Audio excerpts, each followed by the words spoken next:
मुखम आसीत बाहुराजन्य कृत और तज्जत वैश्यपदभ्याम शूद्रो जायत। कहीं आपने दुनिया के किसी देश में देखा है जहाँ मुंह से आदमी पैदा होता हो? कहीं दुनिया में देखा है कि जहाँ पैर से पैदा होता हो? जब इस देश में शक आए, होड़ आए, म्लेच्छ आए, यहाँ तक कि लंगड़ा तैमूर लंक आया, बाबर आया, हुमायूं आया, अकबर आया, जहांगीर आया, किसकी कमजोरी से आया?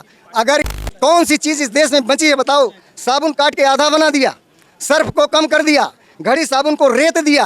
कौन सी चीज़? पेट्रोल। सुनिए, जिसकी प्रतिभा ने वहाँ की खोज किया उसका नाम होना चाहिए, न कि हवाई फायरिंग वालों का नाम होना चाहिए जिसको दुनिया में न कोई देखा है न किया है। हमारा सीधा सा सवाल है, क्या शिव शक्ति पॉइंट नाम रख देना एक मुद्दा है? ये बताइए कि ये बताइए, जब इस देश में प्राचीन काल में जब लिखा गया ब्राह्मणों तस्मुखम आसीत बाहुराजन्य कृत और तज्जत वैश्यपदभ्याम शूद्रो जायत। कहीं आपने दुनिया के किसी देश में देखा है जहाँ मुंह से आदमी पैदा होता हो?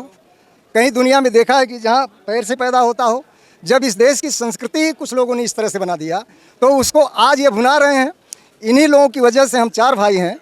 अगर बाबू रूपेश सिंह लड़ें और हम कान में उंगली ना के बिरहा गाँवें और पंडित जी यज्ञ करें इस देश के कल्याण के लिए, बकिया लोगों से कोई मतलब न रहे, इस देश की अस्मिता बचेगी? बोलिए कौन लड़ेगा इसके लिए? इसलिए मैं इस बात से कह रहा हूँ कि ये लोग झूठ का जो पुलिंदा रच रहे हैं, इन्हीं लोगों की वजह से जब देश 4 वर्णों में विभक्त हुआ, इन्हीं लोगों की कमजोरी की वजह से इस देश में शक आए। रुका अब बोला मत। इस देश में शक आए, होड़ आए, म्लेच्छ आए, यहाँ तक कि लंगड़ा तैमूर लंक आया, बाबर आया, हुमायूं आया, अकबर आया, जहांगीर आया, किसकी कमजोरी से आया? अगर इन लोगों को शिव में इतनी ताकत थी और शिव में इतनी ताकत थी, गणेश और ब्रह्मा में इतनी ताकत थी, फिर क्यों नहीं भभूत फूंक कर छू दिए कि इस देश में कैसे आओगे तुम जहाँ मेरे जैसा भगवान है? दुनिया में कोई ऐसा भगवान है? दुनिया में कोई ऐसा देश है जहाँ 3 भगवान होते हों और जहाँ मुंह से लड़का पैदा होता हो? जब आपके देश की ओरिजिन ही यही है, कुछ लोगों ने इसको बर्बाद कर दिया है। आज कौन सी राय आप लेना चाहते हैं? उस वैज्ञानिक का वहाँ नाम लिखवाना चाहिए जो चंद्रयान पर गया, जो चंद्रमा पर गया है, उसके नाम। क्या चंद्रयान पर शिव जी गए हैं? क्या चंद्रयान पर गणेश जी गए हैं?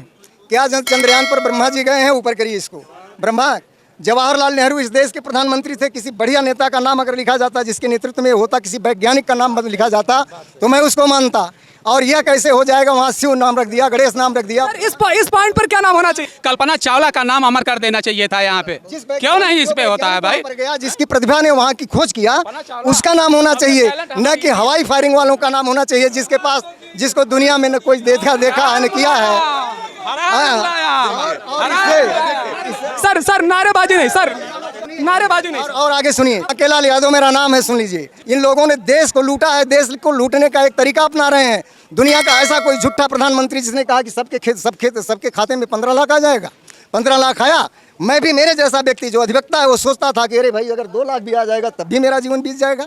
इस तरह का कोरा झूठ बोलने वाले कौन सी चीज़ इस देश में बची है बताओ? साबुन काट के आधा बना दिया, सर्फ को कम कर दिया, घड़ी साबुन को रेत दिया। कौन सी चीज़? पेट्रोल। सुनिए, अब बचा क्या है? जो हम ही लोग अधिवक्ता हैं, जो ड्राइविंग लाइसेंस 250 में बनता था, आज देखो 6000 8000 में बन रहा है। हर गाड़ियों के घर में।